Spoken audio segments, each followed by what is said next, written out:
De zon schijnt boven het hoofdveld van SV Venray, waar het vandaag aantreedt tegen Geldrop. Na intern overleg eerder deze week werd het vertrouwen in Stefan Seibers opgezegd.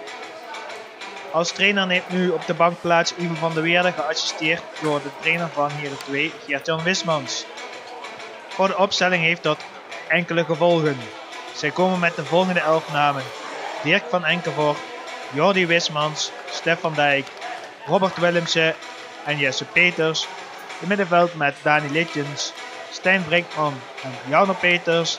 En in de voorhoede Armen Schala, Dimitrios Touatsidis en Bram Wievermans. Trainer Pierre van den Einde van de bezoekers stuurt de volgende 11 namen het veld in: Jannik Dirks, Aert Verberne, Jeroen de Kort, Jannik Israjak, Hugo Beets, Mark Weerts, Tom Dekkers, Koen Jansen, Wessel van Moorsel, Patrick Philippard en Joep van de Velde. 1-4 verleden week tegen Bekkerveld. Een nieuw trainersduo voor de groep. Zouden de spelers dit oppakken?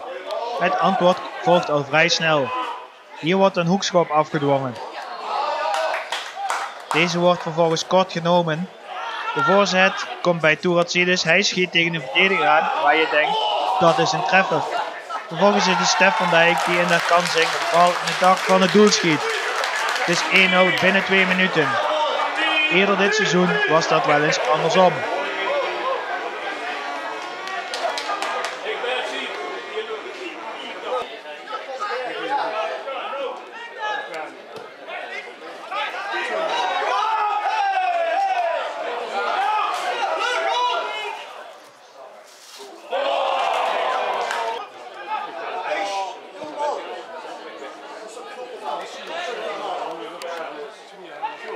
Hierna blijft Venray de bovenliggende partij. Het weet zich natuurlijk gesteund door deze vroege voorsprong. Dimitrios Touatsidis probeert het van afstand. Zijn schot gaat maar net voorlangs. De tussenstand bij rust blijft derhalve 1-0.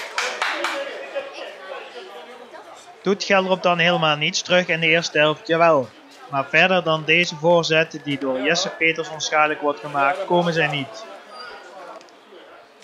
Ondanks de minieme voorsprong verandert het spelbeeld na de TE niet. Venray is de bovenliggende partij en het staat Geldrop niet toe om gevaar te stichten.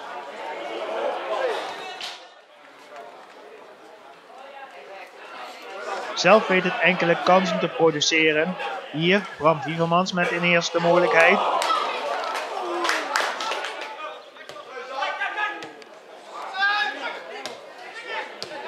En dan is het Dimitrios Touatsidis met een reus vanaf ongeveer de middenlijn. Normaal gesproken is er bij hem wel een treffer, maar via de doelman en hemzelf eindigt de bal als doeltrap.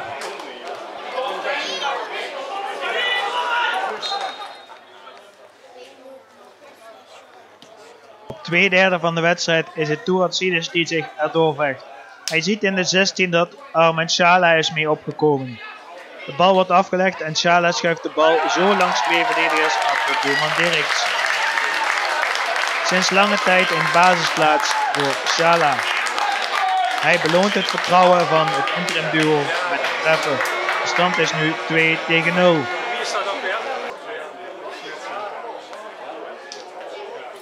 Met een tweede wissel wil Geldrop het tij nog doen keren. Brengt aanvaller Yildirim. Een diepe bal van de bezoekers. Dirk van Enkevoort komt uit en hij pakt de bal op. Vervolgens raakt Yildirim Stef van Dijk met de arm. Arbiter Nelissen stuurt hem met rood van het veld. Zijn invalbeurt heeft zo slechts 2 minuten mogen duren.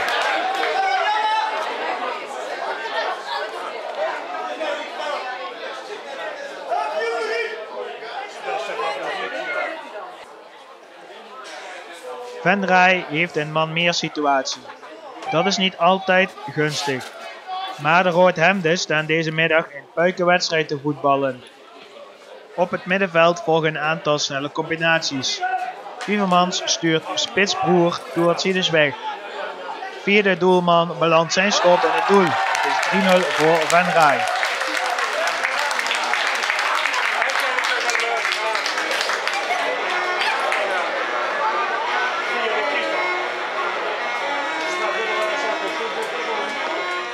Mocht Geldrop na de rode kaart nog enigszins aan een resultaat hebben gedacht, met deze 3-0 is dat zeker niet meer het geval. Danny Pelzer paast naar Brinkman en die ziet dat de invaller diep loopt. Centrale is spits Toeratzidis meegelopen. Pelzer paast op maat en de spits maakt zijn tweede van de middag. 1 minuut na de 3-0 staat het 4-0. Venray gaat de overwinning zeker niet meer uit handen geven.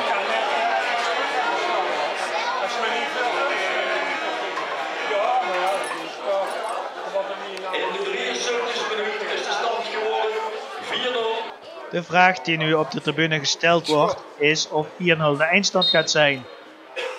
Geldrop krijgt nu een kans, Van Enkelvoort pakt deze duidelijk. Ja, mooi.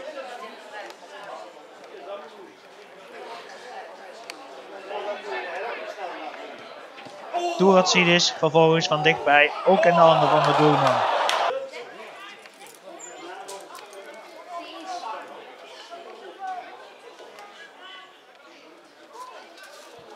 Dan is het zelfs Wessel van Moorsel die van dichtbij de rebound niet weet raak te schieten.